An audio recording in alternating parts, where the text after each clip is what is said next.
if I'm being held responsible for the success of a project, why don't I have more say-so about what the budget is, what the time schedule is, and how much scope is realistic? Heaven or hell?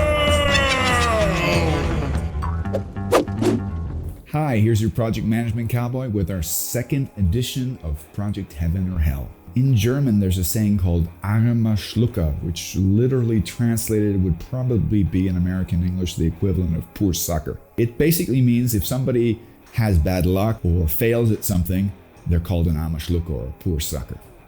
Now, what relevance does this have for us project managers? Well, it has a big relevance for us because traditionally, if you ask any project manager in the world who's at fault if your project is not in time, in budget, in scope, the answer would be you. Culturally, we all accept this.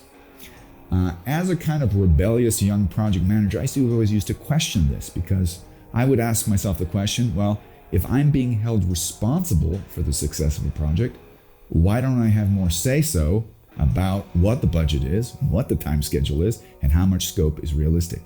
A lot of people who study for the PMP, they read this project management body of knowledge guide, and they read it and they kind of have a weird conception in their mind that this is the Bible of project management and you have to follow the Bible to the T. I always jokingly say what the guide to the PMBOK actually is. It's a liberation document. It's a manifesto of liberation. If I were to put it into the late Martin Luther King Jr.'s words, if he was a project manager today, he would say, I dream of a day when all project managers will walk free. Because what the PMBOK guide basically tells you is that the responsibility for success never rests only on a project manager. It rests on multiple stakeholders, in particular also the sponsor. But I kind of digress. Let me get back to our historical story. Armer Schlucker. A lot of people realize that this is a colloquialism and don't realize that there's a historical background to it. Now, let me tell you a funny story. 1782, the Emperor of Austria, Joseph II, not far away from his summer residence, his summer palace, had an area where he liked to go hunting. He was kind of annoyed that the game in this hunting area could come and go as they wanted. So he had this idea. What he wanted to do is he wanted to build a wall around it so that the game would stay close to where he could hunt it. And what he did is he put out a request for proposal, and everybody wanted to get this contract. Every construction company, every engineer in Austria was vying to get this contract, because if you got a contract from the emperor, you got the seal of approval. It was kind of like becoming an artisan with a noble title. Anyways, there was a gentleman by the name of Schlucker who put forth a bid that was 5 times cheaper than the next highest bid. Now, believe it or not, he got the tender. He was given the project.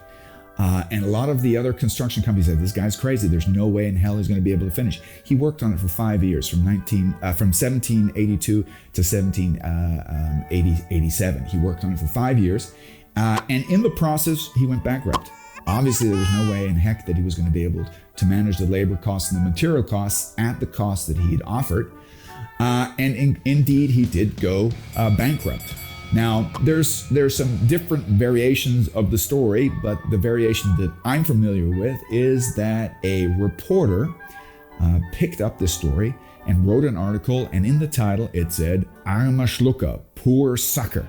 Okay, this is how the colloquialism poor sucker came about. The good side of the story was that the emperor was made aware of the story, and he realized that this poor guy, this poor sucker, lost out on this project. And what he did is he managed to give him other projects, and he also awarded him a title, and he gave him some property where he could then spend the rest of his life making up for the loss that he'd made on this project.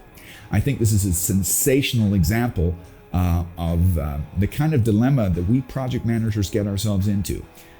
At the beginning, we're way too excited about the idea of a project, and we'll let ourselves be talked into prices that's unrealistic, scope that's unrealistic, and time that's unrealistic. So remember, the next time you're working on a project, don't be an armer Schlucker.